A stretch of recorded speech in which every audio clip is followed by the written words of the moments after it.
I used to think worry was proof that I cared, that it meant I was being responsible, prepared, wise. If I worried hard enough, maybe nothing bad would happen. Maybe the worst would see how vigilant I was and pass me by. But it doesn't always work like that. Worry does not protect you. It just steals the moments you were meant to live. Still, it's hard to let go of something that's become a part of you, especially when you've lived through things that taught you the world can turn without warning.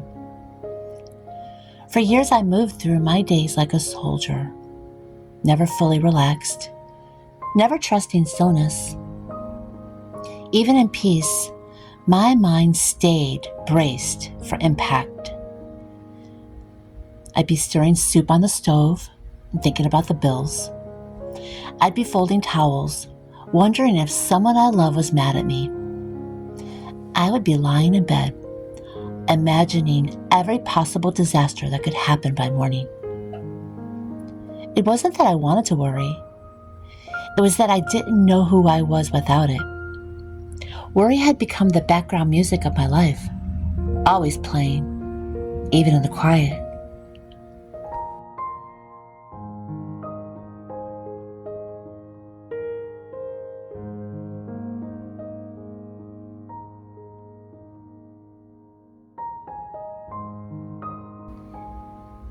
When you've lived in survival mode long enough, peace feels foreign, feels suspicious.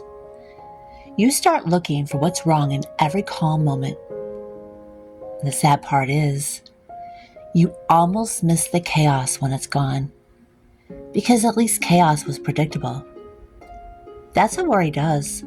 It convinces you that vigilance equals safety, that rest is weakness, that if you ever stop spinning plates, they'll all crash at once.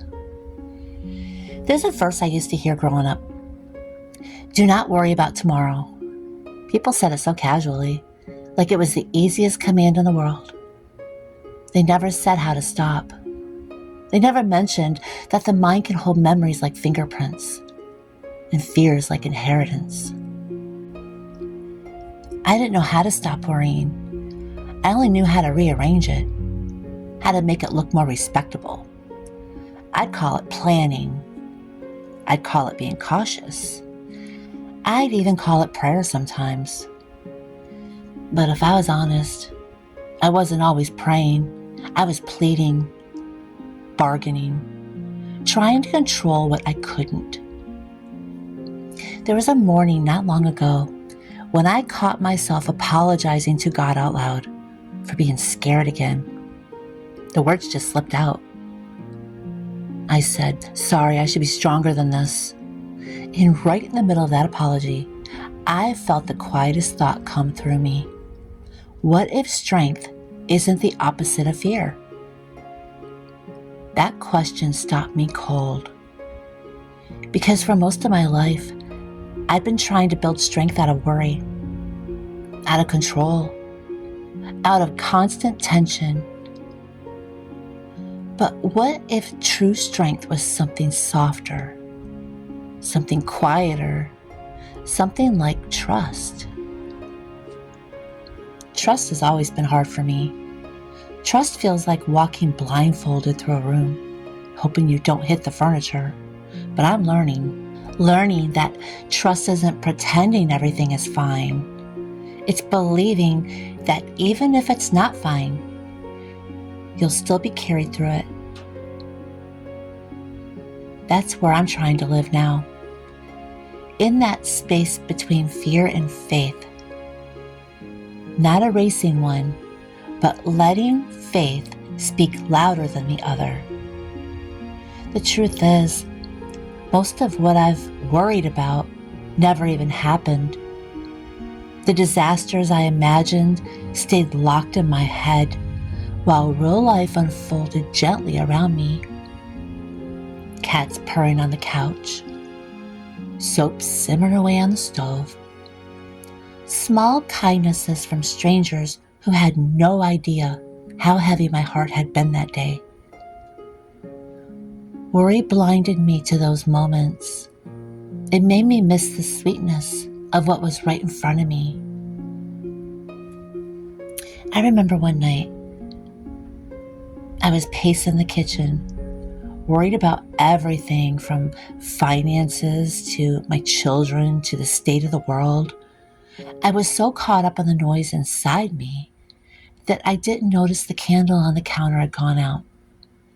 Just a thin trail of smoke curling upward. I stood there for a minute and I thought, that's what worry does. It burns through peace until there's nothing but smoke left. So I struck another match, lit the candle again, and I whispered to myself, try again. That's how I've been fighting worry lately. Not with grand declarations, just with small acts of presence. When my mind races, I do something with my hands. I wash a dish, fold a towel, stir something warm. I'll even pray. I've been praying a lot. He really helps me. They anchor me in what's real, and sometimes that's enough. I think of my grandparents often when I'm anxious. It was my grandpa who worried, not my grandma. She was the brave one. He was a preacher, and sometimes they'd get visitors late at night, knocking on the farmhouse door, asking for counsel or prayer. Grandma would always be the one to answer. Grandpa stood behind her just in case.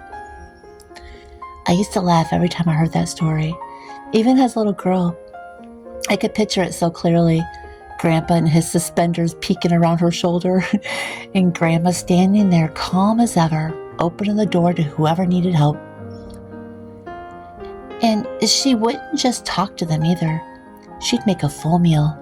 At 2 or 3 in the morning, she'd be frying eggs, slicing homemade bread, setting out the good dishes like it was Sunday dinner. They'd all sit at that long farmhouse table and talk until the worry left the room.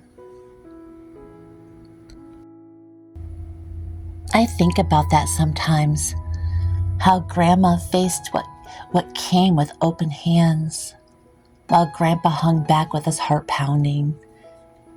Maybe that's what courage really looks like. Not the absence of fear, but walking toward the door anyway. And maybe that's what I'm learning how to do now. To answer my own knocking fears with faith instead of panic. To meet the unknown with warmth instead of resistance. Because worry shrinks the world, but love keeps the light on. There are days when worry, it just sneaks up on me, usually in the in-between moments. I'm waiting for the phone to ring, checking my email for news I can't control. It starts as a thought, then a feeling, then a whole storm. But now, instead of trying to stop it immediately, I sit with it. I breathe. I ask myself, what am I trying to protect right now? Sometimes it's love. Sometimes it's loss. Sometimes it's just the illusion of control. Whatever it is, naming it out loud, it makes it smaller. The truth is, I don't want to be the kind of woman who lives waiting for something to go wrong. I want to be the kind who trusts the calm, who doesn't flinch at peace, and who believes good things can last. That doesn't mean I never worry anymore. It just means I don't let it take up the whole house when it knocks. I open the door, acknowledge it, and then let it pass through. Because peace doesn't mean the absence of worry. It means the presence of something stronger. There's a part of scripture that says, "Be still and know that I am God." I used to hear that as a command, be still, as if I was failing if I couldn't. But now I hear it as an invitation. a kindness, a whisper that says, you don't have to hold this anymore. So when the worry rises, I close my eyes and picture myself setting it down like a heavy basket at the edge of the water, and I let it drift, just drift away. Sometimes I think the opposite of worry isn't peace, it's gratitude. Because gratitude forces your eyes back to the present, to what's still good, still stable, still worth loving. When I start to spiral, I name what's steady: the sound of rain, the smell of coffee, hum of the fridge, the softness of this moment, right here, right now. You can't be fully grateful and fully afraid at the same time.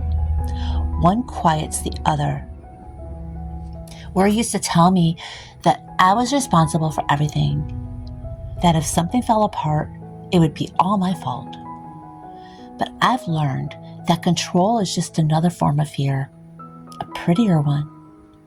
And the older I get, the more I realize how much of life is about releasing what was never mine to carry. The people I love, the outcomes I can't predict, the stories that ended differently than I wanted. None of them were mine to fix. They were mine to love. And that's enough.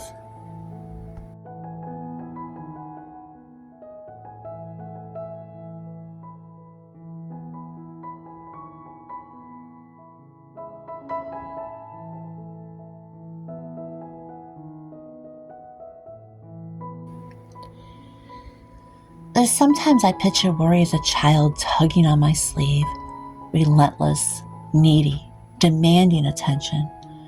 But instead of snapping, I kneel down, I look it in the eye and I say, I know you're scared, but we're okay now. Because I've learned that compassion quiets what control never could. I used to pray for a life without worry. Now I pray for the grace to meet worry differently, to notice it sooner, to soften instead of spiral, and to respond with trust instead of panic. It's not that my life is calmer now, it's that I am. And maybe that's the real miracle. These days when I stand at my sink, I don't rush through the dishes anymore. I let the water run warm over my hands, and I breathe. And I think about all the things that have worked out in ways I never could have orchestrated on my own. I think about the prayers that were answered differently, and how sometimes different was better. I think about how many nights I wasted rehearsing disasters that never showed up, and how somehow the sun still rose the next morning anyway. There's something else I've been learning lately, something I didn't understand for most of my life.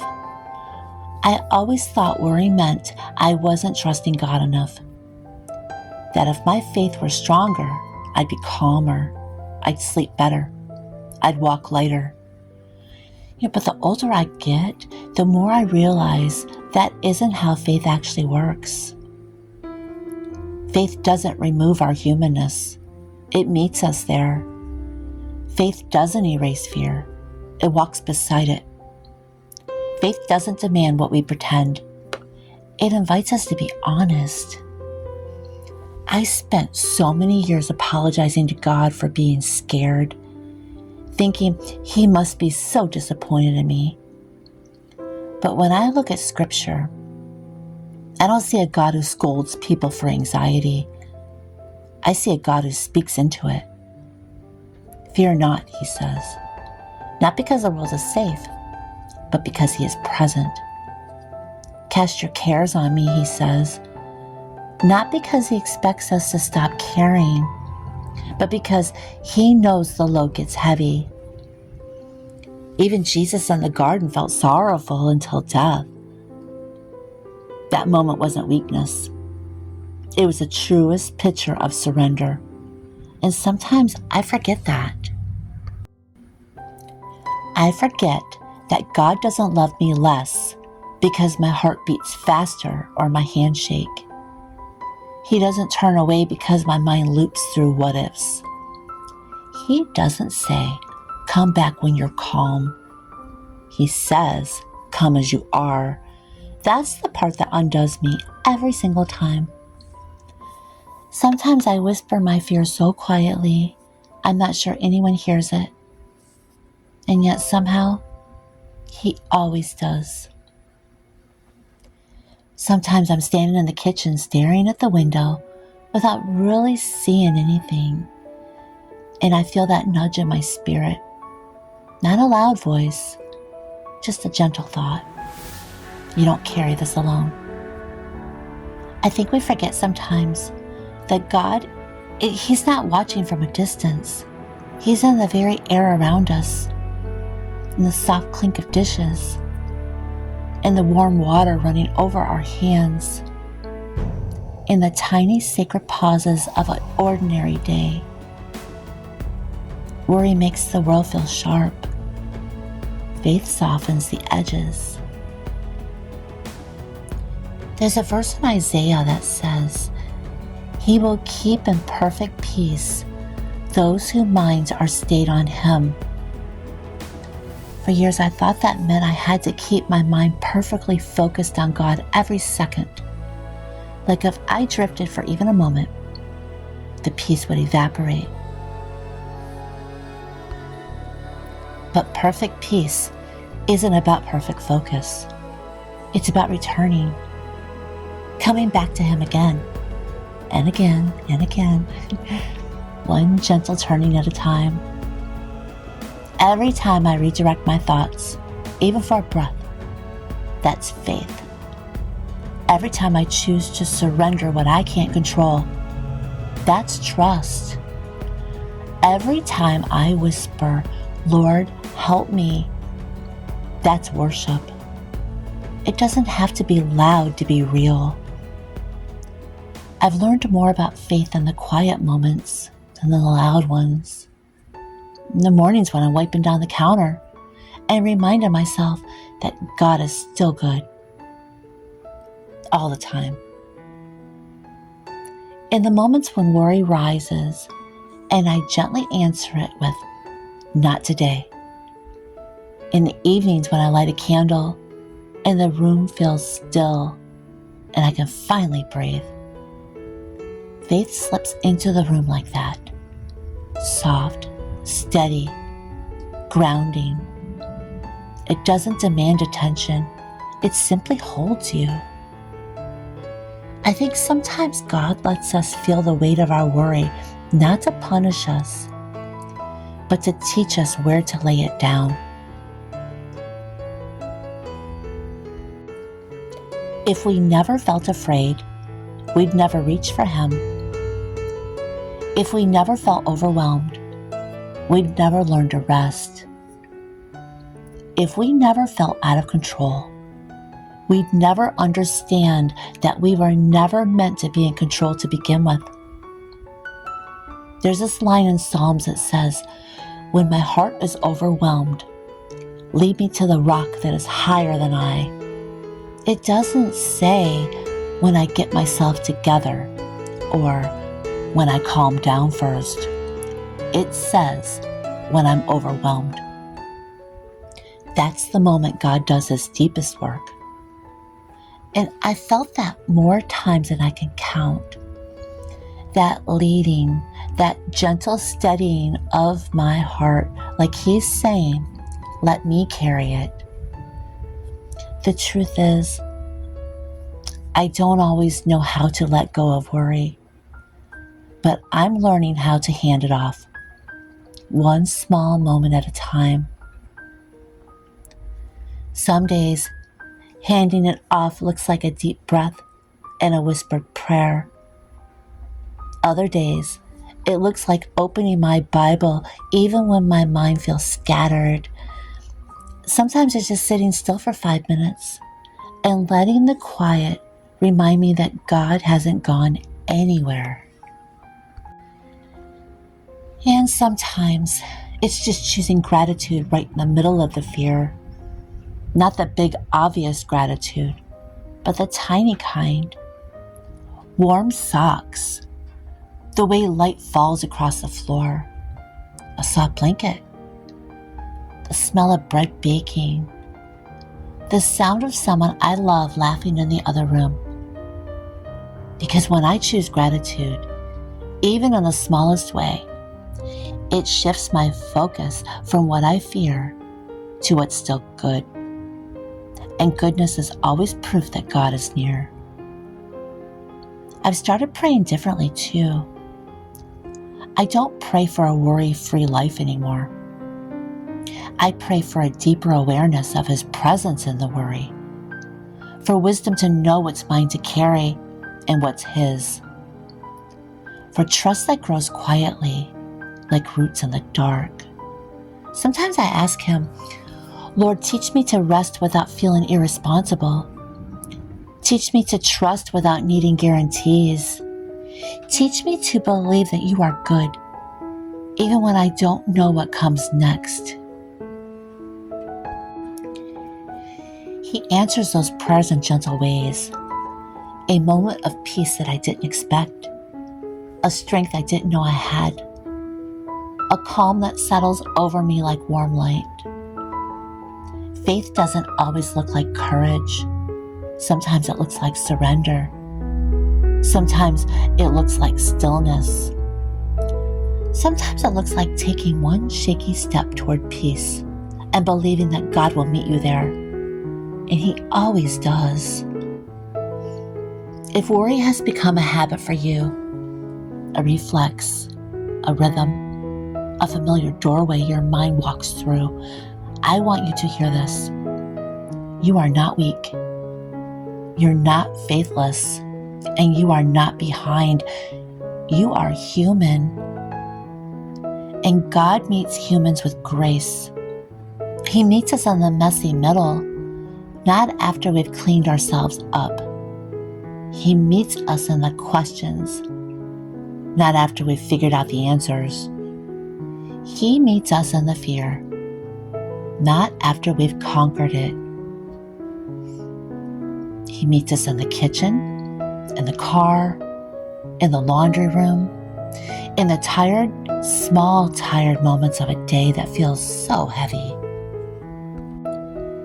He meets us right where we are, and He doesn't rush us. So if worry still knocks on your door, if your heart still races, if your thoughts still run ahead of you, don't shame yourself. Just turn, even if it's a tiny turn, toward Him. One quiet turning is still faith. One soft surrender is still trust. And one whispered prayer is still worship. And every time you return to Him, He returns you to peace. I don't know what you're worried about today, but if I could sit across from you, I would pour you a cup of coffee and I would tell you this. You don't have to fix everything to find peace. You don't have to stop caring to rest. You just have to loosen your grip a little bit. Let life be what it is for a moment. Let grace catch what you can't. Let yourself believe that good things don't always end in loss. Because peace isn't the absence of hard things. It's the knowing that you'll survive them. Worry still knocks on my door, but it doesn't live here anymore. It visits, stays for a cup of tea, and then leaves quietly. And when it does, I walk around my house, light a candle, and I remind myself that I'm safe. I stand in my kitchen, barefoot on the cool floor, and whisper into the stillness.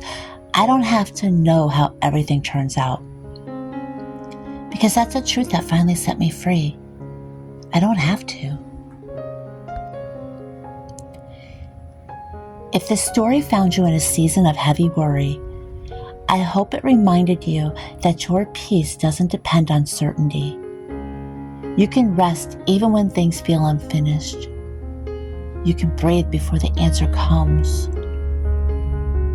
If you'd like to spend more quiet time together, you can listen to my Kitchen Companion audios, Gentle Words for Weary Hearts, or read my memoir, Unbroken, to walk deeper into the story of learning to live without fear.